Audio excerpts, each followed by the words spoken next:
Good morning student. मैं वीना साहा। मैंने lockdown में ही चैनल तैयार किया था ताकि घर घर में बैठे बच्चों को साइंस की पढ़ाई आसानी से कर सके, है ना। लेकिन लॉकडाउन ये तो 1 साल से ज्यादा हो गया और मैं तब से वीडियोस डाल रही हूँ, मैं पढ़ाते जा रही हूँ। क्लास 8, 9 और 10 के साइंस सब्जेक्ट के कई सारे वीडियोस मैंने डाला है। 8 क्लास का तो अभी मैंने स्टॉप किए हुए हैं, 9th का भी। अभी मैं 10th का बायोलॉजी पढ़ा रही हूँ।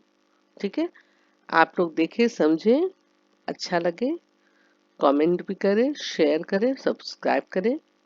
हमें भी अच्छा लगेगा, मैं भी जोश खरोश से और आगे पढ़ाते जाऊंगी, मुझे भी अच्छा लगेगा, है ना। तो पिछले वीडियो में मैंने बतलाया था कि ऊतक रक्षित कैसे होते हैं, पेज नंबर 131। ठीक है, ब्रेन के बारे में मैंने पढ़ाई किया। फिर कैसे कंट्रोल होता है, कोई भी सूचनाएं कहाँ से कंट्रोल होती है, कैसे खबर होता है, इसके बारे में मैंने बतलाया। और ऊतक रक्षित कैसे होते हैं इसके बारे में मैंने थोड़ा सा बतलाया था। और आज मैं बताऊंगी तंत्रिका ऊतक कैसे क्रिया करता है। ठीक है, तो सबसे पहले इसके बारे में थोड़ा सा जान लें। पिछले वीडियो में मैंने बतलाया था कि हम लोगों का मस्तिष्क को सुरक्षित रखने के लिए एक हड्डी का बॉक्स होता है, हड्डी का बॉक्स होता है जिसे कि हम लोग क्रेनियम कहते हैं। क्रेनियम, CRANIUM, क्रेनियम कहते हैं। उस बॉक्स के अंदर हमारा ब्रेन सुरक्षित रहता है। स्कल खोपड़ी तो है ही, लेकिन उसको हम लोग कहते हैं क्रेनियम, जिसमें कि हमारा मस्तिष्क अंदर तरल पूरी लिक्विड फॉर्म में बारे में मस्तिष्क होता है, जो सुरक्षित के दृष्टिकोण से उसमें रहता है। और उस ब्लॉक्स को कहते हैं क्रेनियम। ठीक है, अब हम रीढ़ की हड्डी, जो तो मैंने बताया कमर के मध्य के नीचे ले जाए तो हम देखिए कठोर उभार वाली संरचना का अनुभव करेंगे। यह कशेरुक दंड यानी कि पीठ की जो रीढ़ की हड्डी है ना। रीढ़ की हड्डी हमारे लेकर के गर्दन से लेकर के नीचे तक कमर तक के बीच में हम अनुभव करेंगे कि रीढ़ की हड्डी है जो मेरुरज्जु की रक्षा करती है। रीढ़ की हड्डी के बीच में मेरुरज्जु है, उसकी रक्षा करती है। तो स्पाइनल कॉर्ड की रक्षा रीढ़ की हड्डी, कशेरुक दंड और मस्तिष्क की रक्षा बॉक्स, क्रेनियम बॉक्स, है ना। तो इस तरह से हमारे इम्पोर्टेंट ऑर्गन की सुरक्षा होती है। ठीक है, बाकी आप लोग जानते हैं पसलिया के अंदर द किस तरह से सुरक्षित रहता है ताकि बाहरी आघात से शरीर को बचाया जा सके, हमारे कोमल अंगों को कोई आघात न लगे, कोई मारे तो तुरंत उस पर एक्शन न हो जाए। इसलिए सबको सुरक्षित रखने के लिए कंकाल है, क्रेनियम है, फिर ये पसलियां है ना, तो आप लोग को पता है। और इस अब मैं आगे बढ़ रही हूँ। तंत्रिका ऊतक कैसे क्रिया करता है ना, नर्वस टिश्यू कैसे कार्य करते, कैसे क्रिया करते हैं। तो हम तंत्रिका ऊतक की चर्चा कर रहे हैं कि ये कैसे सूचना एकत्र करता है और शरीर में भेजता है, फिर सूचनाओं को संसाधित करता है और फिर सूचना के आधार पर वह निर्णय लेता है और पेशियों तक क्रिया के लिए निर्णय को संवाहित करता है। कहने का मतलब कि तंत्रिका तंत्र सूचना को एकत्र करता है, फिर सूचनाओं को कैसे हमको भेजना है, किस आधार पर भेजना है, किन पेशियों को भेजना है, उस पर क्रिया के लिए वो निर्णय लेता है। या तो दूसरे शब्दों में हम कह सकते हैं कि जब क्रिया या गति संपन्न होनी होती है तो पेशी ऊतक अंतिम काम करेंगे। जंतु पेशी कैसे गति करती है, जंतु पेशी कैसे गति करती है, यह तंत्रिका आवेग पेशी तक पहुंचता है ना। तंत्रिका आवेग पेशी तक पहुंचता है, मसल्स तक पहुंचता है, तो पेशी की गति करनी चाहिए। जब वो जब खबर पहुंचता है तो क्या होता है, पेशी की गति करनी चाहिए, वो गति करेगा। और एक पेशी कोशिका कैसे गति करती है, एक पेशी कोशिका कैसे गति करती है। कोशिकीय स्तर पर गति के लिए सबसे सरल धारणा है कि पेशी कोशिकाएं अपनी आकृति बदलकर गति करती है। हम लोग बोलते हैं पेशी कोशिका कैसे गति करती है, वो कैसे गति करती है, वो अपनी आकृति बदलकर गति करती है ना। शरीर के अंदर जो हमारा पेशी कोशिका है, तो वो पेशी कोशिकाएं अपनी आकृति बदलकर गति करती है। अतः आगामी प्रश्न है कि पेशी कोशिकाएं अब आकृति कैसे बदलती है ना। अब क्वेश्चन ये उठता है कि पेशी कोशिकाएं आकृति कैसे बदलती है। वो तो पेशी कोशिका हमारे शरीर में है तो अपना आकार कैसे बदल लेता है। तो इसका आंसर है कि कोशिकीय अवयव के रसायन में निहित है। कोशिकीय अवयव के रसायन में निहित है। पेशी कोशिकाओं में विशेष प्रकार के प्रोटीन होती है। मसल्स टिश्यूज में विशेष प्रकार की प्रोटीन होती है जो उनकी आकृति और व्यवस्था दोनों को बदल देती है। कोशिका की यह तंत्रिका विद्युत आवेग की अनुक्रिया के फलस्वरूप होता है। जब यह घटना होती है तो इन प्रोटीन की नई व्यवस्था पेशी की नई आकृति देती है। स्मरण कीजिए कि जब 9th क्लास में पेशी ऊतक की चर्चा की थी तो भिन्न प्रकार की पेशियां जैसे ऐच्छिक पेशियां, अनैच्छिक पेशियां थी। अब तक हमने जो चर्चा की है इसके आधार पर विचार में इनमें क्या अंतर हो सकता है। अब यहाँ पर समझने वाली बात है कि पेशी ऊतक काम करेंगे, है ना।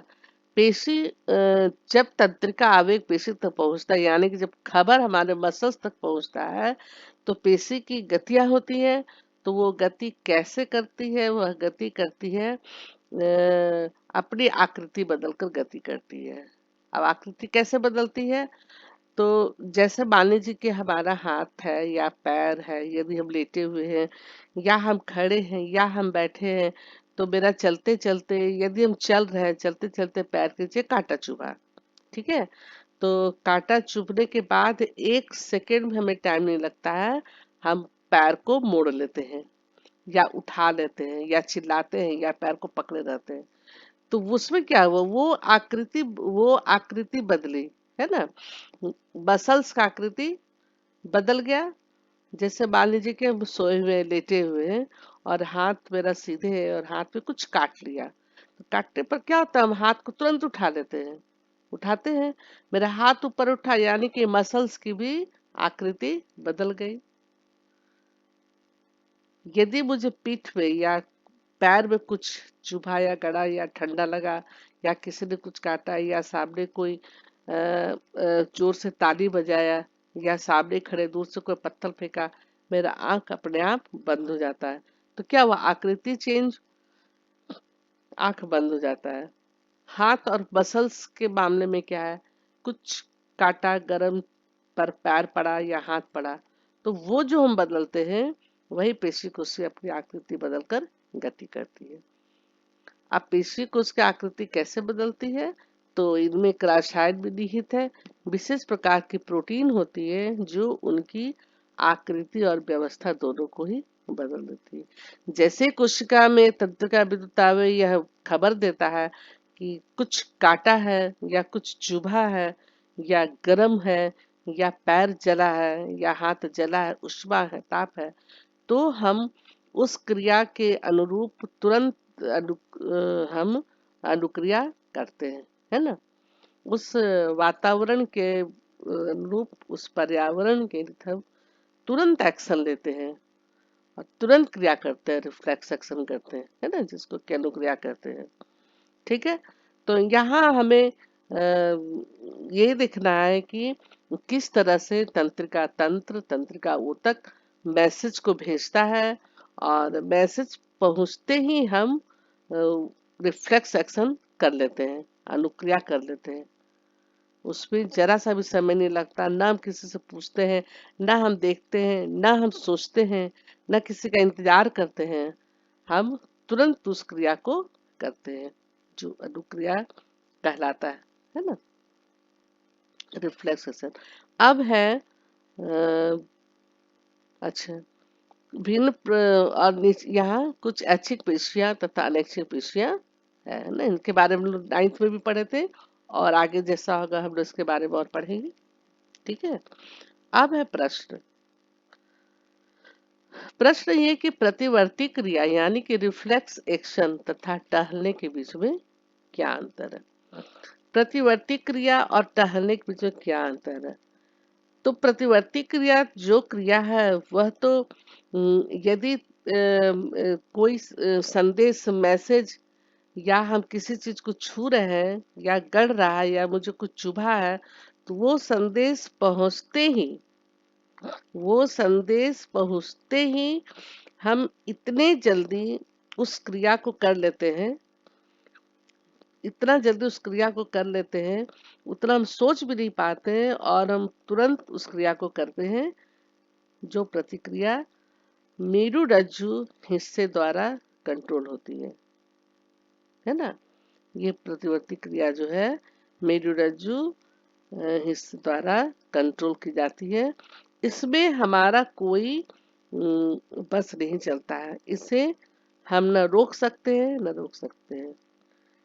ये रिफ्लेक्स एक्शन जो है वह स्पाइनल कॉर्ड द्वारा कंट्रोल होता है। यहाँ पर कोई भी एग्जाम्पल दे करके, जैसे मान लीजिए जितना नंबर का भी क्वेश्चन रहेगा, आप आराम से उसमें एग्जाम्पल डालिए।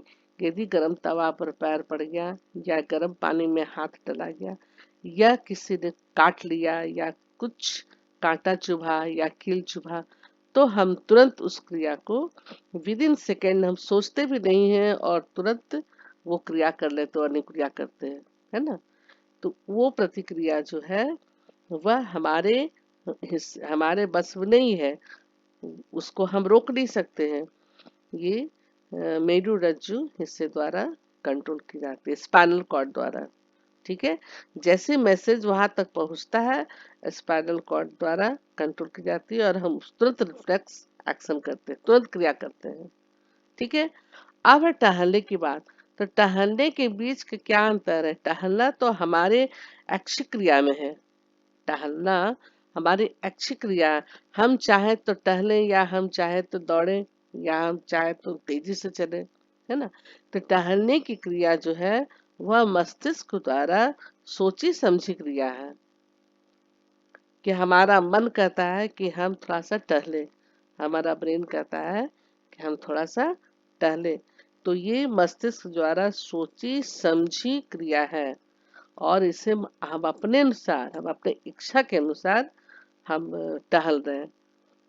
ठीक है, तो walking is controlled by brain as is used when required. हमको जैसा मन करेगा, हम जैसा चाहेंगे, दौड़ना, टहलना, तेजी से चलना, खाना पीना, सोना, ये हमारे ऊपर निर्भर करता है। इसे हम मस्तिष्क द्वारा ये क्रिया होती है, ये हमारी इच्छा के अनुसार ये क्रिया होती है।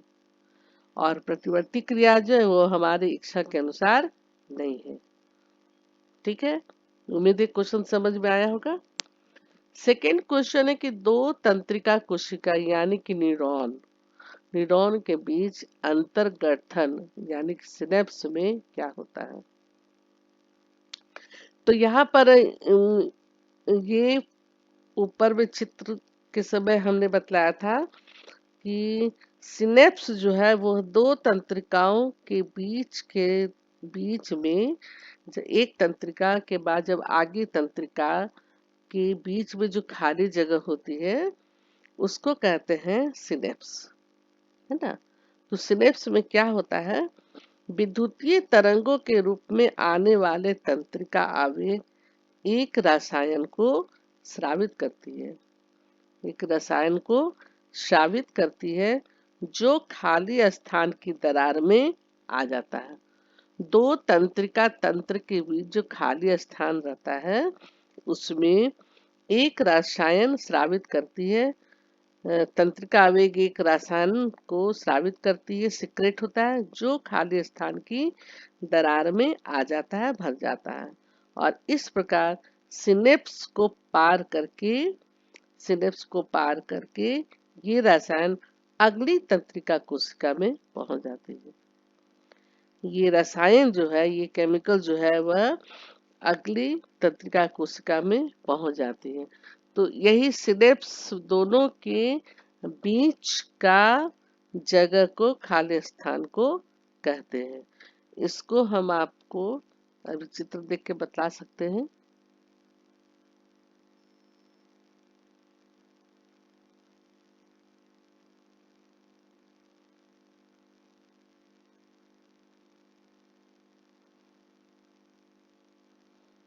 ये देखिए,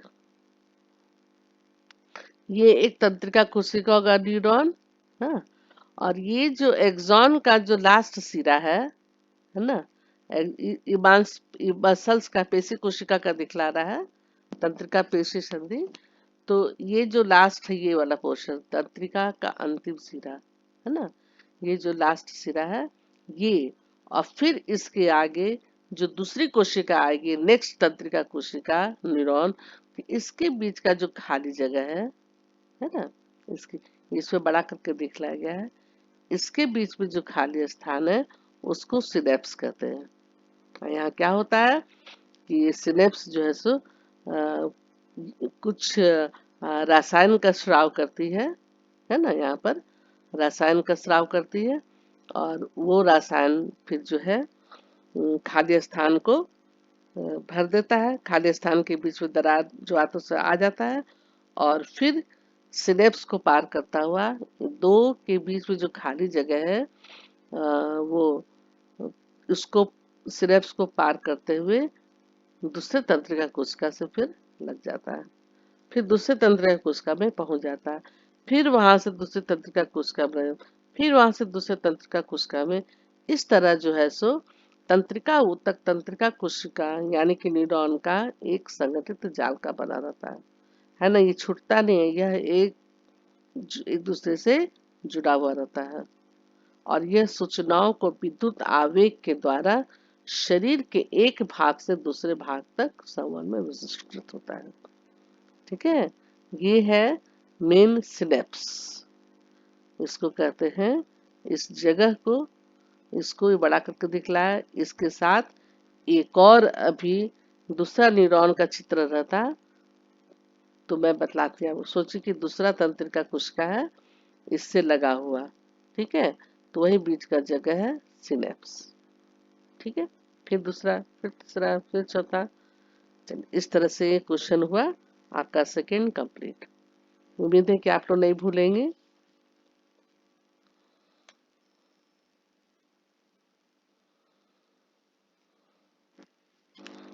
हाँ, अब थर्ड क्वेश्चन है, मस्तिष्क का कौन सा भाग शरीर की स्थिति तथा संतुलन को अनुरक्षण करता है। सबसे पहले क्वेश्चन समझेंगे कि मस्तिष्क का कौन सा भाग शरीर की स्थिति तथा संतुलन का अनुरक्षण करता है, उसको मेंटेन करता है, कैसे हमारे बॉडी को सीधा रखना है, पोस्चर में रखना है और बैलेंस में रखना है। तो मस्तिष्क का यह काम, यह है पश्च मस्तिष्क, सेरेबेलम, हिंड ब्रेन, है ना, हाइंड ब्रेन का। सेरेबेलम जो है पार्ट ऑफ द ब्रेन, यह ब्रेन का पार्ट है। Cerebellum is the part of hind brain, यह हिंड ब्रेन का पार्ट है। ये responsible for maintaining the posture and equilibrium of the body. Cerebellum है, सेरेबेलम है, इसे कहते हैं अनुमस्तिष्क। ये ब्रेन का हिंड हिंड ब्रेन यानी कि पश्च मस्तिष्क, ठीक है, ब्रेन का अग्र मस्तिष्क, मध्य मस्तिष्क और पश्च मस्तिष्क। तो ये पश्च मस्तिष्क का भाग है। कौन? अनुमस्तिष्क, जिसको सेरेबेलम कहते हैं। ठीक है, तो सेरेबेलम जो है वह ब्रेन का पार्ट है, और उसका काम है शरीर को खड़ा रखना, पोस्चर देना यानी आकार देना, और संतुलन करना, संतुलित करना। ठीक है, इसको याद रखिएगा कि सेरेब्रम जो है वह ब्रेन का पार्ट है, पश्च मस्तिष्क यानी कि हाइंड ब्रेन का अनुमस्तिष्क पार्ट है। इसका काम है बॉडी को मेंटेन करना, ये पोस्चर देना, उसको आकार देना, स्थिति देना, और शरीर के संतुलन को बनाए रखना। या आप ये कह सकते हैं cerebellum is the part of hindbrain is responsible for the manufacturing, posture and equilibrium of the body, है ना। Cerebellum is a part of hindbrain is responsible for maintaining posture and equilibrium of the body। आप जब brain का जब हम पढ़ रहे थे तो बतलाए थे 3, ठीक है, अग्र मस्तिष्क, मध्य मस्तिष्क और हैंड ब्रेन। तो हैंड पश्च मस्तिष्क में अनुमस्तिष्क है सेरेब्रम, जिसका काम है बॉडी को मेंटेन करना, संतुलित करना। चौथा क्वेश्चन है कि हम एक अगरबत्ती की गंध का पता कैसे लगाएंगे। तो कोई भी अगरबत्ती यदि हम जलाते हैं, या मान लीजिए घर में कपूर है, या मान लीजिए कुछ फिनाइल है, तो उसके गंध को हम कैसे पता लगाएंगे। उसके गंध को पता लगाने के हम अपने घ्राणग्राही जो अंग है हम उससे पता लगाएंगे। तो विभिन्न अंगों में सूचना पाने के लिए मस्तिष्क में कुछ केंद्र होते हैं, है ना। सूचना पाने के लिए मस्तिष्क में कुछ केंद्र होते हैं जो अग्र मस्तिष्क यानी कि फोर ब्रेन, आगे वाला जो पोर्शन है, अग्र मस्तिष्क में उपस्थित होते हैं। जैसे कि घ्राण कोई भी ग्राही, है ना, सुनना, दिखना, सुनना, सुनना, दिखना, सुनना, ये हमारे अग्र मस्तिष्क में उपस्थित होते हैं, वो ग्राही अंग। और इस गंध को हम नाक के द्वारा यानी कि ऑल्फैक्टरी रिसेप्टर्स, जिससे हम उससे ग्राही, वो ग्राही हो गया ऑल्फैक्टरी रिसेप्टर यानी कि घ्राण ग्राही। घ्राण ग्राही मीन्स सूंघना। तो हम किससे सूंघेंगे, हम नाक के द्वारा सूंघेंगे। घ्राण ग्राही यानी कि नोज द्वारा हम गंध को सूंघते हैं। तो ये हो गया कि अगरबत्ती की गंध का हम पता कैसे लगाते हैं। और ये 4 ब्रेन में उपस्थित होते हैं, जिससे कि सुनना, देखना और गंध का पता लगाते हैं, जो ग्राही उसमें प्रेजेंट है ना। हमारा ज्ञानेंद्रियां, ठीक है, 5 ज्ञानेंद्रियां। अब है 5वां क्वेश्चन कि प्रतिवर्ती क्रिया में मस्तिष्क की क्या भूमिका है। तो प्रतिवर्ती क्रिया, जहां तक अभी फर्स्ट क्वेश्चन में भी हम लोग पढ़े कि प्रतिवर्ती क्रिया में ब्रेन का कोई रोल नहीं है, ब्रेन के कंट्रोल में ये नहीं होता है। प्रतिवर्ती क्रिया जो है वह ब्रेन के कंट्रोल में नहीं है। यह उस घटना को घटते ही पर्यावरण के संरक्षण में, ये घटना घटते ही हम इस क्रिया को इतना जल्दी करते हैं, इतना जल्दी करते हैं कि वातावरण में होने वाले परिवर्तन को जो हम क्रिया करते हैं, जो काम हम करते हैं, इतना जल्दी अनुक्रिया करते हैं, तो उस क्रिया के लिए हमें ब्रेन तक का जरूरत ही नहीं पड़ता है, मतलब कंट्रोल हो ही नहीं पाता है। तब तक ये मेरुरज्जु द्वारा ही कंट्रोल हो जाता है। क्योंकि जैसे ही हमें कुछ चुभता है या गर्म होता है, लगता है, तो हम इतने जल्दी हाथ को हटा लेते हैं, इतने जल्दी हम उस अंग को हटा लेते हैं कि मस्तिष्क के नियंत्रण में यह नहीं होती है। यह स्रावित प्रतिवर्ती क्रियाएं मेरुरज्जु यानी कि स्पाइनल कॉर्ड द्वारा नियंत्रित की जाती है ना। तो प्रतिवर्ती क्रिया में मस्तिष्क की भूमिका नहीं है। मस्तिष्क प्रतिवर्ती क्रिया में होने वाले कार्य की सूचना अपने अंदर एकत्रित कर लेता है, फिर वो मैसेज मेरुरज्जु ब्रेन तक मैसेज को भेज देता है।